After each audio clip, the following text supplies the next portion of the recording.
임지용입니다. 오늘도 참을 인을 새기며 육아서를 뒤적이고 계실 이 시대의 엄마 아빠를 위한 시간입니다. 라디오 상담소 우리 아이는 왜? 소아청소년 정신건강의학과 정연경 전문의와 함께합니다. 안녕하십니까? 안녕하십니까? 오늘은 어떤 얘기를 해볼까요? 네, 지난 시간에 아이 양육에 대해서 적절한 제한이 필요하다고 말씀을 드렸는데요. 네. 오늘은 가장 많이 고민하시는 스마트폰 사용과 관련된 얘기를 해볼까 해요. 네, 많은 분들이 좀 관심을 가질 법한 주제입니다. 이 스마트폰 사용을 두고 아이와 전쟁을 벌이고 계신 분들 참 많을 텐데 정연경 선생님이 도움을 드릴 테니까요. 방송 들으면서 궁금한 점 있으시거나 상담받고 싶으신 분들 문자 보내주시기 바랍니다. 저희가 추첨 통해서 모바일 커피 쿠폰도 보내드리겠습니다. 참여하실 번호는 샵 9730번입니다. 샵 9730번. 짧은 문자는 50원, 긴 문자는 100원의 정보 이용료가 있고요. 아니면 콩 게시판이나 KBS 일라디오 유튜브 채널을 통해서도 무료로 참여하실 수 있습니다. 여러분의 많은 참여 부탁드리겠습니다. 사실 스마트폰 사용 아이들 얘기만 할 게 아니라 어른도 저도 그렇고 이 스마트폰이 없던 시절로 돌아간다는 거 상상만 해도 힘든데 우리 아이들에게는 스마트폰이 어떤 영향을 미칠까요? 네, 말씀 주신 대로 우리부터 스마트폰 사용이 우리 삶에 어떤 영향을 미치는지 생각해 보면 좋겠습니다. 네. 스마트폰 손에 놓지 않게 되면서 잠 늦게 자고요. 10분이라도 늦게 잡니다. 예. 식사하면서 눈으로 스마트폰 보고 있으니까 정량보다 좀 더 많이 먹게 되는 경우들도 많고요. 예. 그리고 스마트폰에 나오는 음식, 옷, 집, 차 이런 것들을 비교하면서 우울해지고 허탈해지는 건 저뿐만은 아니겠죠. 예, 저도 그렇습니다. 네, 그래서 해야 할 일이 있더라도 폰 때문에 스마트폰 때문에 집 정리정돈이라든지 요리, 과제들을 미루게 되는 일도 부지기수고요. 네. 이렇게 전두엽이 다 발달이 완료된 성인인 우리도 이렇게 조절이 어렵습니다. 네. 그렇다면 전두엽 발달이 미숙해서 소아청소년인 이 우리 아이들은 어떻게 영향을 받게 될 건지 굳이 논문을 얘기하지 않더라도 즉각적으로 이해할 수 있을 겁니다. 네. 그런데 사실 이상과 현실은 참 다르잖아요. 아이들에게 절대 이런 미디어 노출 안 해야지 이렇게 하다가도 막 식당이나 이런 공공장소에서 아이가 좀 시끄럽게 하고 하면 울고 이러면 스마트폰 내줄 수밖에 없다고 하더라고요. 그러게요. 이상과 현실은 언제나 다르죠. 네. 하지만 이제 이상적인 방향으로 조금씩이라도 나아가는 연습, 그것은 부단히 할 필요가 있습니다. 이거는 아이들을 위해서도 물론이지만요. 향후에 우리 가정 그리고 부모인 나의 안녕을 보장해주는 부분이기도 하기 때문에 더욱 네. 그러합니다. 무슨 말이냐면요. 지금 식당 가서 아이를 통제할 수 있는 수단이기 때문에 스마트폰을 보여주신다는 건데 네. 그럼 현재 나는 좀 더 편할 수 있다라는 이야기잖아요. 네. 그런데 그렇게 시작된 당장의 편안함은 아이가 나이가 들면 가정의 안녕을 오히려 위협하는 수단이 됩니다. 끝도 없이 자기 일 다 밀어놓은 채 스마트폰만 들게 되는 아이로 아이고. 만드는 약간 저축과도 같은 그런 행동이 된다는 것이죠. 네. 그래서 현실과 이상이 다른 건 분명하지만 미래의 편안함을 위해서는 현재의 편안함을 조금 양보해 주시는 과정이 필요할 것입니다. 예.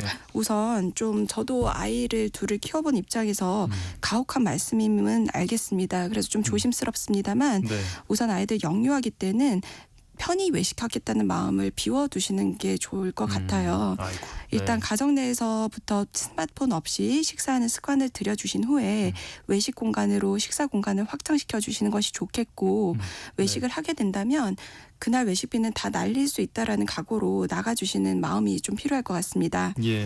그깟 외식비보다 우리 아이 습관을 잡는 것이 우선이다라는 마음으로 나가주시고 외식비가 아까울 것 같아 스마트폰을 보여줘야 될 것 같다면 아직은 때가 아니다라는 마음을 좀 가져주십시오. 예. 그리고 이 보호자들은 우리 아이에게 휴대전화를 언제 사줄 건가 이 고민도 진짜 많이 하거든요. 선생님은 혹시 어떻게 하셨을까요? 저 생각보다 좀 빨리 사줬는데요. 네. 불안이 높은 사람이라 가지고 아하. 아이들이 저랑 바로 연락이 되지 않는다는 거를 네네. 못 견디겠더라고요. 네. 그래서 애들이 초1이 들어가면 항상 스마트폰을 오. 사줬습니다. 네. 그것도 진짜 스마트폰 사줬어요. 키드폰도 아니고. 예. 근데 이제 그 유치원 때는 선생님들께서 등하원을 모두 끝까지 봐주시는데 네. 이제 초등이 되면은 그렇지 못하고 또 혼자 셔틀 타고 아니면 집에 혼자 있고 이러니까는요. 이제 바로 사줬는데 네. 폰을 키즈폰을 사주거나 아니면 뭐 앱으로 다 막아준다고 하더라도 네네네. 애들 문자 하나만 된다 하더라도 하루 종일 잡고 있거든요. 카메라 다 찍고 다니고 그거 편집하고 네. 그 하다 할 거 없으면 안에 있는 사전까지 찾아보고 그래요. 네, 그래서 별 기능도 없는데도 하루 종일 놀 수 있습니다. 네. 그런 모습들을 보면 정말 이 폰 문제, 스마트폰 문제 어떻게 해야 되는지 별 생각이 다 들게 되죠. 네, 저도 뭐 스마트폰 계산기 가지고도 놀 수 있더라고요. 예. 예. 근데 이게 그렇게 보면 아무리 늦게 사준다고 해도 결국 스마트폰에 빠져 살게 되는 거는 뭐 똑같은 것 같네요. 네, 그런데 네. 일찍 사주나 늦게 사주나 스마트폰에 빠져 사는 것이라면 네. 늦게 사주는 게 좋겠죠. 아 최대한. 네 그러네요. 네. 어차피 빠질 거면 네. 차라리 그리고 이런 말씀도 있거든요. 또래와 비슷한 시기에 사주고 스스로 조절 능력을 키우게 하라는 말씀들도 많습니다. 맞아요. 네. 그렇지만 제 생각에는 최대한 늦게 사주면 더 좋습니다. 왜냐하면 그 조절 능력이라는 게요. 우리부터도 느껴보시면 아시겠지만 네. 자연스럽게 잘 안 키워져요. 그렇죠. 네. 할 말이 없습니다. 예, 예, 저도. 그렇기 때문에 이제 아이들한테는 뭐 말할 것도 없고 또 내 아이를 잘 조절하도록 교육시킨다고 하더라도 친구들이 어떻게 사용하는지를 보면 하나도 네. 조절 안 하고 쓰고 있는 아이들이 분명히 있거든요. 네네. 그러면은 아이들은 그걸 먼저 또 서로 배우기는 해요. 네. 그래서 차라리 없으면 덜 하게 되는데 있으면 이제 제일 많이 하는 아이들 수준으로 이제 가게 되는 경향성이 있긴 하거든요. 네네. 이 집착이라고 하는 것이 늦게 준다고 더 하고 일찍 준다고 덜 하고 그런 개념은 아닙니다. 네. 이제 기본 사용법에 대한 교육 여부, 제재 여부, 그리고 아이의 성향에 따라서 달라지는 것이거든요. 네. 그리고요, 조절이 조금 더 어려운 성향들이 존재합니다. 예를 들어서 뭐 스마트폰이 아니더라도 간식 아니면 뭐 사고 싶어. 그래서 맨날 뭐 무임용품점이라든지 네네네. 이런 가가지고 계속 살려고 한다든지 노는 시간이라든지 이런 것들이 조금 다른 아이들보다 유독 통제가 어려운 아이들이 있거든요. 네. 이제 그런 친구들은 스마트폰 문제에서도 그럴 가능성이 높기 때문에 네. 쥐어주시기 전에 미리 어디까지 허용해 주실 것인지 충분한 고민이 더 필요할 것 같습니다. 아, 진짜 그 성향에 따라서 달라진다는 말씀이 맞는 게 이게 뭐 스마트폰을 줘도 정말 그냥 탁 연락하는 수단으로만 쓰는 아이들도 간혹 있는 것 같더라고요. 네, 다 성향이 기본이죠. 그래서 신기해요. 그런 네. 아이들이 분명히 있는데 전교 1등이 한 명밖에 없는 것처럼 잘 없습니다. 예, 왜냐하면 스마트폰은요, 마치 이제 쉽게 표현하자면 술과 같은 속성이 있거든요. 이 술에 관심 없어 하는 사람들도 있고 이제 네. 그거는 그 사람의 체질이 이제 가장 큰 요소이겠고 또 뛰어난 자제력을 가진 사람들도 있겠죠. 네. 하지만 기본적으로 술이라는 것은 중독성을 가집니다. 그렇죠. 예, 스마트폰도 마찬가지예요. 정말 간혹 성향상 관심 없거나 자제력을 가지는 아이들이 있습니다만 대부분은 스마트폰의 그 재미있는 몰입력에 쉽게 중독이 되고 말고 또 스마트폰은 눈에 쉽게 들고 다닐 수 있으니까 더 많이 하게 되거든요. 그래서 네. 눈에 보이고 손에 잡히는 빈도가 높을수록 당연히 그 정도는 높아지겠죠. 예를 들어서 술 같은 경우에도 미국 같은 곳에서는 이렇게 눈앞에 진열 안 되게끔 마련해 놓는 것들이 있고 이런 것처럼 네. 보이면 사람들은 더 하고 싶거든요. 그래서 스마트폰 자체가 이제 포터블한 수단, 그러니까 들고 다니는 수단이기 때문에 더욱더 몰입력이나 중독력은 높습니다. 이 스마트폰 사용 시간은 WHO 공고 기준이 있어요. 예. 그래서 만 1세 이하는 노출이 금지되어야만 합니다. 그리고 2에서 4세까지는 1시간 미만이고요. 하루에. 예. 5세 이상에서는 사실은 별도의 구체적 기준은 없어서 각각의 가정 내 상황 따라 이제 제한 설정을 해주시면 될 텐데 네. 이 기준이 없다는 것이 무한정해도 아이들 뇌에 해가 없다는 소리는 전혀 아님을 아실 겁니다. 네. 이 관련해서 지난 시간에 문자가 온 게 있는데 아이가 집에서 밥 먹을 때 스마트폰을 보면서 밥을 먹습니다. 그런데 밥 먹을 때마다 이걸 얘기를 하자니 아이랑 좀 싸우게 될 것 같아서 화를 안 내고 있다. 근데 어떻게 하면 좋을까 하는 내용이었거든요. 근데 이게 얘기해도 아이가 그냥 막 듣기 싫은 잔소리로 그냥 듣고 끝나는 경우가 있잖아요. 아유, 당연하죠. 네. 네. 저희들도 부모님 말씀 그렇게까지 잘 듣지는 않았을 아이고, 테고요. 예. 예. 근데 이제 몇 살이냐에 따라서 이 질문에 대한 답변은 너무 다를 테지만 네. 아주 노골적으로는 어리다면 좀 싸워서라도 그 습관을 교정시키는 것이 맞다고 생각을 하고요. 네. 청소년 시기는 현실적으로 좀 어렵죠. 네. 그렇지만 알려는 주시는 과정은 반드시 필요합니다. 이제 우리가 밥을 먹으면서 영상 보면 옛날에 TV 보면 살찐다 그랬잖아요. 네, 네. 예. 그거 사실이거든요. 왜냐하면 뇌라는 게 게 생각보다 되게 단순해요. 그래서 밥을 먹고 있지만 내가 영상을 보고 있다 이러면은 내가 밥을 먹고 있는 사실을 인지를 못해서 먹었나 쉽게 까먹습니다. 그래서 뒤돌아서면 배고프게 되어요. 예, 그래서 청소년 아이들한테는 이제 이런 사실들을 알려주면서 날씬하려면 좀 안 보고 먹자 뭐 이런 거를 알려는 주세요. 예. 이런 사실이 좀 많이 알려져서 아이들이 스스로 조금 절제하면 좋을 것 같기도 한데요. 네, 부디. 그런데 이게 단순히 스마트폰 사용 시간만 문제가 아니라 이 스마트폰 통해서 뭐 너튜브나 이런 거 보면 폭력적이고 좀 선정성이 강한 그런 콘텐츠들이 많잖아요. 정말 많아요. 예, 네. 그렇다고 뭐 일일이 막 따라다니면서 뭐 보고 있어 이렇게 감시하는 것도 뭔가 부작용이 있을 것 같고 어떻게 해야 될까요? 어린아이라면 하나하나 그냥 봐주세요. 최대한. 예. 그리고 어플리케이션도 잘 되어 있습니다. 제한하는 어플리케이션도 있으니까 우리가 중요하게 생각해야 될 것이 이것은 감시가 아니라 보호입니다. 부작용의 크기보다 순작용의 크기가 훨씬 더 큽니다. 그리고 폭력성과 선전성 콘텐츠가요. 우리 상상 초월이에요. 무궁무진합니다. 우리가 어렸을 때 조금 자극적이고 선정적인 포스터만 봤다 하더라도 아직까지 기억나시곤 할 겁니다. 그 충격에 맞아요. 네, 그럴 수 기억나시죠? 있죠. 네, 그래서 애들이 접하는 영상 매체의 자극성이 아이들에게 미치는 영향은 말할 것도 없습니다. 그래서 보호해야만 합니다. 예, 가장 쉽게는요. 일단 뭐 유튜브를 보신다면 알고리즘을 설정 통해서 끌 수가 있거든요. 예, 그러면은 혹시 호기심이나 잘못 클릭을 해서 영상을 좀 클릭했다 하더라도 그 다음에 주구장창 이어지는 유사 콘텐츠는 막을 수가 있으니까요. 그것부터 조금 해주시면 좋겠습니다. 실수로 이렇게 시작했더라도 더 깊이 빠지지 않도록 막아줄 수가 있겠네요. 맞습니다.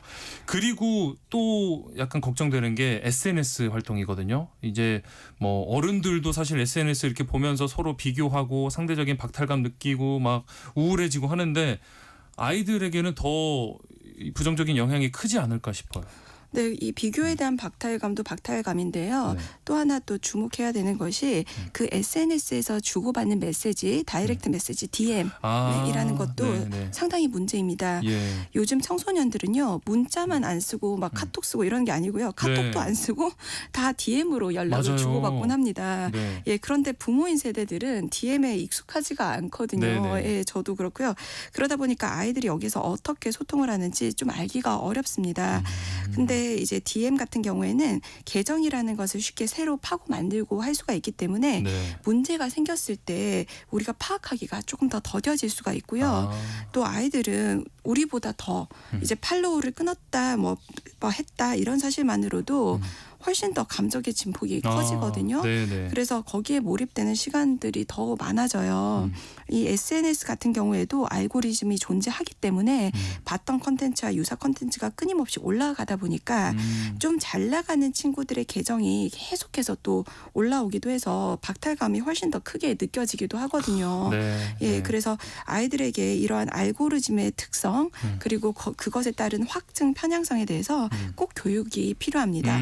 아이들은 이 사실 모를 때가 많아요. 진짜 다 그렇게 살고 있는지 아는데 그게 알고리즘의 특성 때문에 과장되게 우리에게 인지되는 경향성이 분명히 있거든요. 그래서 꼭 알려주셔서 아이들의 괴로움을 조금 막아주시면 좋겠습니다. 그런데 사실 이렇게 그러니까 교육은 한다고 해도 그런 SNS 활동하는 거를 부모가 다 또 통제할 수 없는 영역이잖아요. 어떻게 해야 될까요? 네, 그러게요. 그러니까 온라인 생활은 사실 통제하기가 불가능에 가까운 게 사실입니다. 그래서 부모의 역할은 이제 기본적으로는 통제라기보다 디지털 미디어 교육을 반드시 해주어야 한다는 점입니다. 빠르면 빠를수록 좋고 한 번 했다고 끝나는 것이 아니라 아이가 성장하면서 계속 다른 모습으로 바꾸어서 해주셔야만 합니다. 만약에 이것이 부모님께서 모르는 영역이기 때문에 잘 해주시기가 어렵다면 적어도 우리가 아는 영역부터 해주시면 됩니다. 예전에 이제 어릴 때 전화를 한다 그러면 다른 집에 10시 넘어서는 통화 안 하는 게 예절이라고 배웠잖아요. 예, 그래서 그런 것처럼 스마트폰이나 컴퓨터를 사용한다 하더라도 10시 이후에는 우리가 집에서 모두가 좀 사용하지 않는 것 아니면은 적어도 부모는 하더라도 자녀들은 하지 않는 것으로 약속하는 것만으로도 생각보다 정말 많은 어려움들이 감소될 수 있습니다. 또 부모 먼저 솔선수범하는 모습 보여주면 더더욱 좋겠고요. 좋지만 우리 너무 또 부모가 다 모범을 보여야 된다기보다는요. 가정 내에서 아이들은 부모의 지시에 좀 따라야 되는 것도 연습이 되어야만 합니다. 네. 그러니까 뭐 10시 이후에 다 같이 끊으면 더 좋고 아. 그렇지 못하더라도 아이들한테 기준은 잡아주십시오. 정해놓고. 예. 예. 오늘은 부모 아이가 갈등을 많이 겪는 이 휴대전화 사용에 대해서 얘기를 나눠보고 있습니다. 관련해서 궁금한 점 있는 분들 문자 보내주시면 소아청소년 정신건강의학과 정연경 전문의가 상담해 드리겠습니다.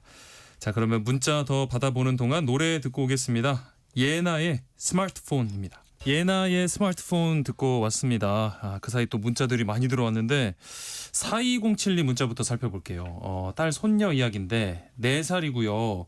밤낮을 가리지 않고 엄마 아빠 휴대전화를 놓지 않고 있어서 잠을 잘 때도 휴대전화를 끌어안고 잘 정도입니다.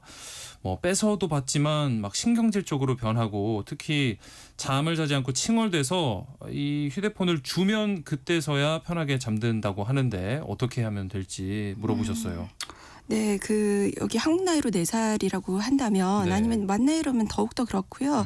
그러면 아까 말씀드린 WHO 권고 기준에 따라서 네. 총 1시간 미만으로 하는 것이 권장이 되기 때문에 이것은 뇌 발달에 정말 좋지가 못합니다. 예. 이제 그 부분은 충분히 아마 알고 계셔서 고민을 하고 계실 텐데요.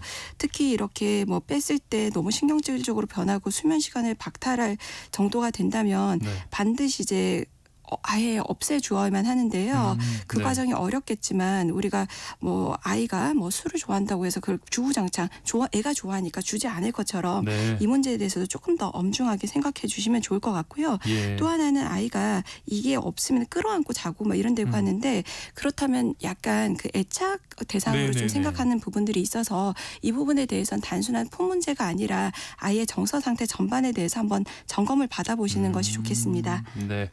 자, 그리고 0358님 조카를 하원 후에 봐주신대요. 그런데 저희 부부랑 있을 때는 스마트폰을 안 보는데 엄마 아빠가 오면은 그냥 스마트폰을 주더라고요. 걱정됩니다라고 하셨는데 이럴 때는 어떻게 해야 될까요? 근데 이게 또 누구 이렇게 친척의 아이들한테 막 이게 또 육아를 갖다가 간섭하는 내용이 될까봐 네. 좀 어렵지만 네. 우리랑 있을 때 안 하는 모습을 보이니까 충분히 그 엄마 아빠 밑에서도 안 할 수 있으니 그러니까요. 안 하게 해보자 이렇게 한번 안내는 해주세요. 좋게. 예. 네.